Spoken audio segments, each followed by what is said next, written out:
Set that way, I got all the sound effects.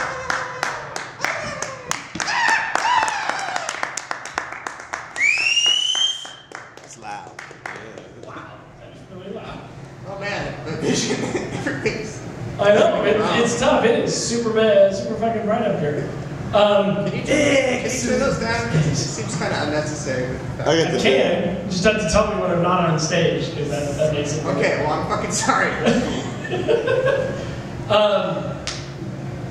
So I was supposed to have something memorized so I could do something tonight, but I totally don't. I can tell you a story about. I can tell you a story about Halloween, a funny Halloween story, or I could sing something. Halloween story. Halloween story. Got it. And unless you were singing like the Scotsman or something. I can always sing the Scotsman, but into the Halloween story now. Can you sing the Halloween story?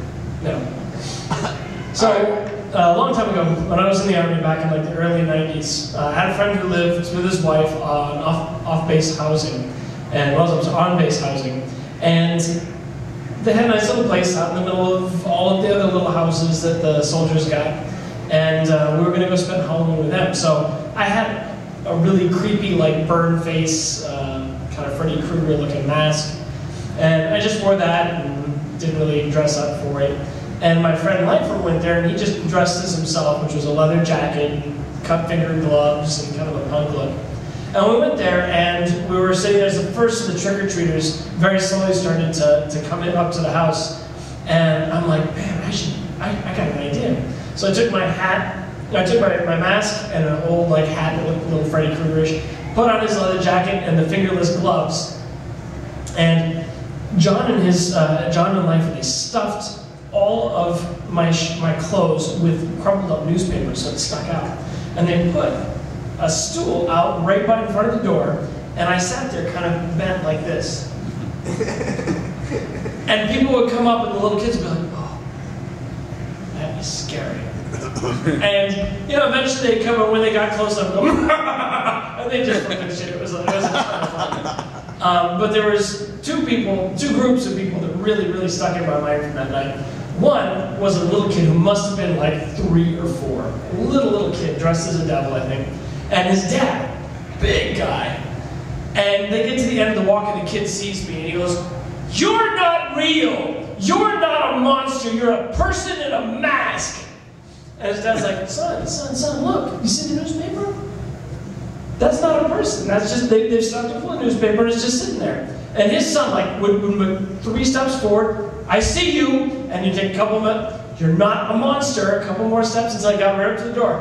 And Dad's like, "See?" And he turned and rang the doorbell, said, "Happy Halloween." He said, "See, son, I told you, it was just a stuff." And I'm like, "Don't be so sure it pops." And the dude freaked. Just like, ah! Hit the door. His son's like, "I told you." That right there would have made my night. But right near the end of the night, when we were about ready to call it quits, it was really dark, all the street lights had come on, and at the very end of the driveway, these 2 kids appeared, and they were not trick-or-treat age. They were, you know, probably 16, something like that. Like, you know, you're kind of pushing them along. But they came up to the edge of the driveway, and they stopped, and they're like, "Dude, what is that thing?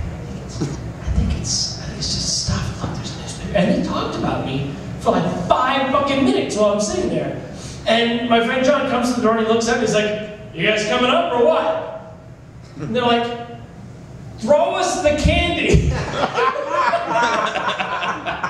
And he's like, "No, I'm not throwing you candy. If you are too scared to come up to the door, you get nothing." And he closed the door. And they kind of came halfway up the driveway, and there was a rolled up newspaper that they failed to deliver earlier in the day. And he's like, "I'm gonna get it." So we're about to pick it up and chuck it at me, and John comes out and says, "What are you doing?"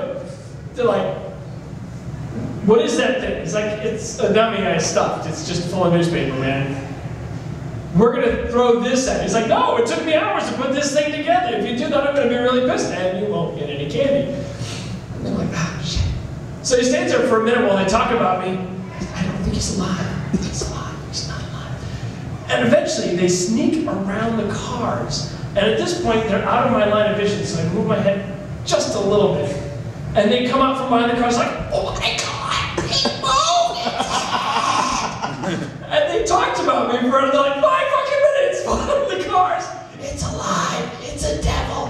And they come out from behind the cars, and one of the guys like, it's not alive, look at the newspaper, look at the newspaper. And they're talking, they kind of came up right next to me like, oh my God, its eyes are shiny.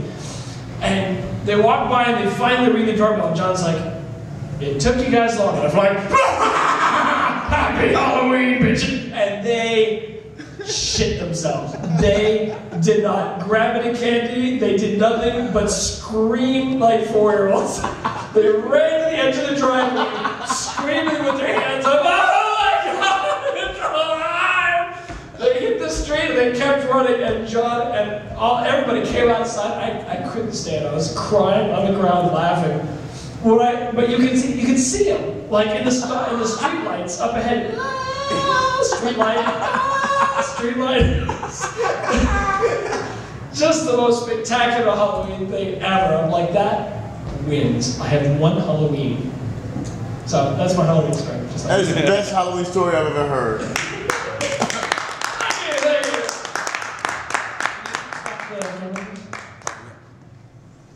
Is it on the top button there? Yeah. There's me.